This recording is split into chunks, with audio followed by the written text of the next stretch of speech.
Hey guys, Tristan here to talk more about Foxfire Dying Light, and today we'll be talking about how magic works in this world. Uh, I wanted to record a video of me talking about it, however, due to technical issues, I have to resort to a voiceover. So here we go. Alright, so we're going to kick things off by talking about what inspired me to make magic work the way I did. And that inspiration came from the anime Fairy Tail. There were a few things I really liked about how magic worked in that show. The first one being how it functioned more like a superpower more than anything else. I mean, the wizards in that anime had heightened physical strength, speed, and endurance, and any wizard worth their salt could stand up to an army of non-spellcasters. And I really wanted to incorporate that into my world, and I wanted the mages in my world to be able to do that. Another thing was how versatile it was. Magic in that world was really only limited to the imagination of the caster, and I really thought that was better than everyone using the same spells as one another. Plus, everybody had different styles, even people who used the same magic. A good example being Gray and Leon. They both used Ice Maker magic, but their styles were completely different. Not only was the color of their ice different, but so was the things they made. Gray made inanimate objects like Ice Make Lance, while Leon made animals like Ice Make Eagle. Both spells did essentially the same thing, but were unique, and I was really into that. Now to how most mages get their magic. I talked about it in the last video, but every mortal is born soulbound to one of the 9 elemental gods, and there's a small chance that they can be born with the ability to use the same element as the god they're bound to. Now how they know is if a mortal is born with that power, they'll have a rune somewhere on their body, kind of like a birthmark. It's typically on the torso, but it can be anywhere. Said rune will be the rune that represents the element, and it'll glow whenever they use their magic. Their magic, however, won't start appearing until they've matured both physically and mentally, though. I mean, you don't want toddlers running around throwing fireballs after all. It typically begins to appear when they reach the maturity of a 15-ish year old. I say it like that because all races age differently. Now on to spell levels. First you have low-level spells, and these are the spells that require little to no thought. Like Amber is a fire mage, so she can conjure fire on her hand as easily as clenching her fist. Mid-level spells are the most commonly used in combat situations, and they are a bit trickier. Visualizing the desired effect of the spell is key. If it is visualized incorrectly or simply poorly, it could fail and even backfire and hurt the caster instead of the enemy.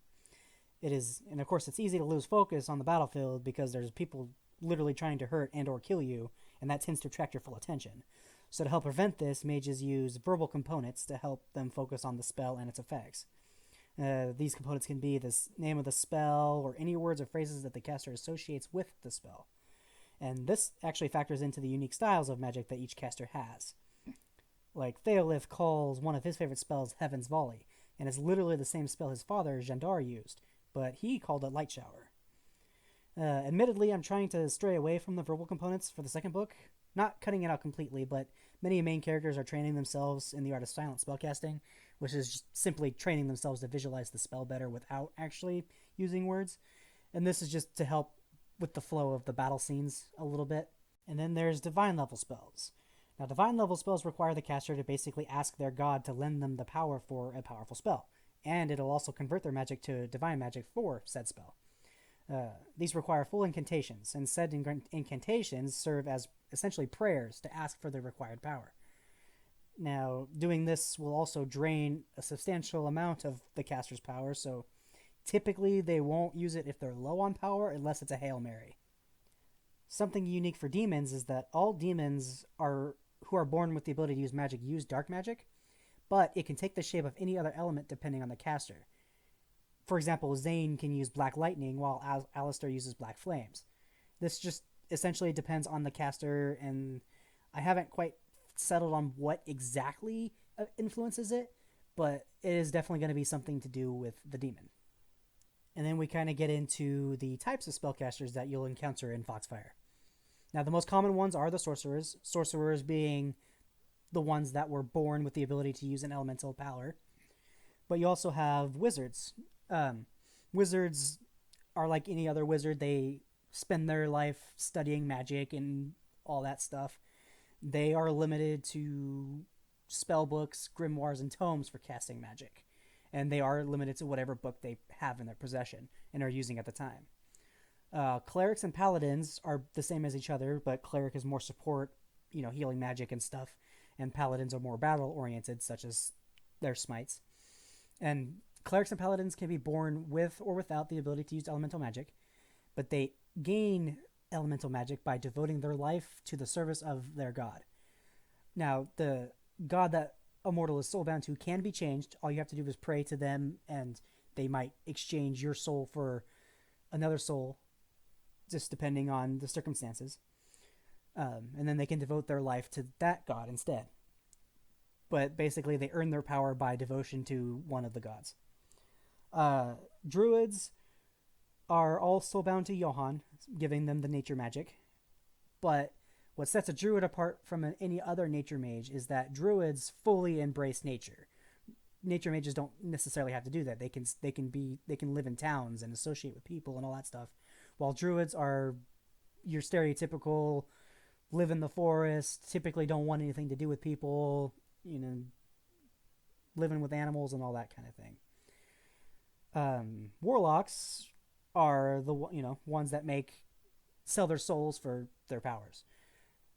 Typically, the gods don't like them because that means that they no longer have access to your soul, because the gods themselves actually can't make these contracts. It's forbidden because they are supposed to keep the balance, and making souls with contracts with mortals for their souls can easily disrupt that balance. Typically, and Jolal's the biggest offender of this, but typically they can get around it by having spirits or whatever mystical beings can form these contracts work for them, but also not work for them as a loophole kind of thing. Monks in this world are also a form of spellcaster. Now, like everyone is born with magic flowing through them, whether or not they can actually use it, everyone is also born with ki. And ki, anybody can use so long as they put their bodies to the test and devote their life to training to achieve it. Now, ki is an alternate form of magic, but it's purely augmentation, physical augmentation. Blur is a monk character that's frequently in this book, and then will be in the future books as well.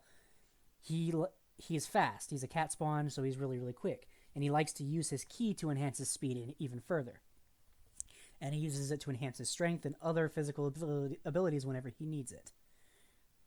Secondary magic is any form of magic that one can specialize in that isn't elemental magic. Some sorcerers would actually rather specialize in a secondary form of magic rather than their element, and it's totally their choice.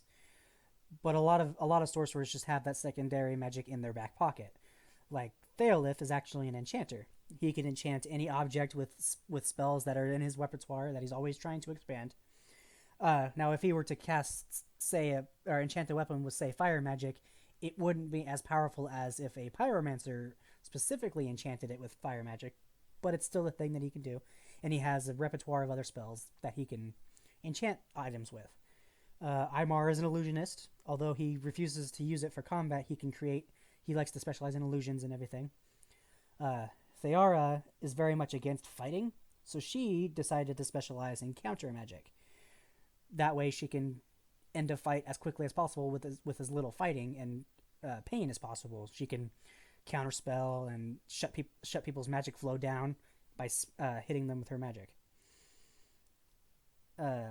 A very, very popular type of secondary magic is beast summoning.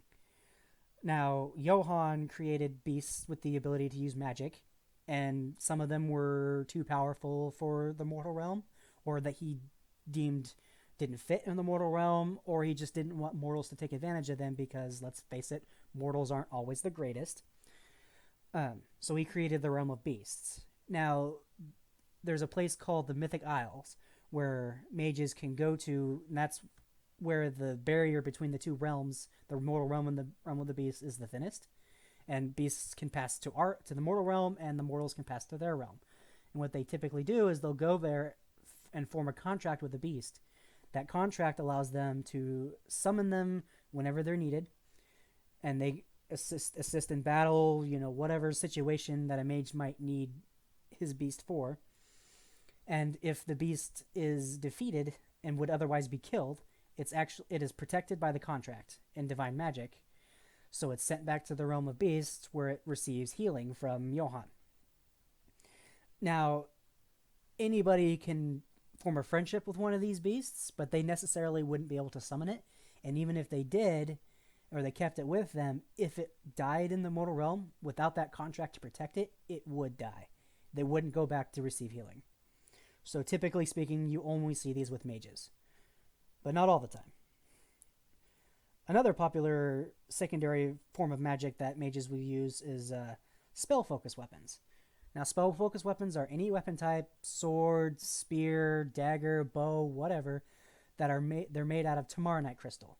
Tamarnite crystal is a ore that resonates with magic in a very unique way. The most common use for it is as communication devices. If you have a chunk of it and you attune to it, you can use it to link up to another chunk that someone else is attuned to and communicate with them in a form, is essentially a form of mental telepathy, so to speak. But these weapons are forged of this Tamarnite crystal. It funnels magic, channels magic better than any other form of weapon. So it's the favored to use. A good example would be Terra. She, although has elemental magic, she prefers to use her shield to channel her magic, and also her mace. Now, these are different than enchanted weapons. The enchanted weapon, for example, that Blur has was enchanted by a dragon with ice magic. And he can use incantations to summon that power and use it however it was meant to be used, but it is not a spell focus weapon. It is an enchanted weapon. Well, that covers basically everything I wanted to talk about. If I remember something later, I will cover it in a later video. Foxfire Dying Light is available on Amazon. The ebook is $4.99, the paperback is $14.99, and it is free for Kindle Unlimited. Please follow my author page on Facebook by searching up Tristan Owlett-Author, and that is the best place to follow me to receive updates regarding future books, as well as anything I might want to talk about Foxfire related. You can also follow my TikTok and Instagram also under Tristan Owlett-Author. And my YouTube, if you want to subscribe to that, is Baby Owl Productions. Now, Facebook is the app I'm most familiar with, so it's the best place for me to post and interact with people, but I do try to post amongst all of the social platforms. And please be sure to check out the book and follow any of those pages, and thanks for listening.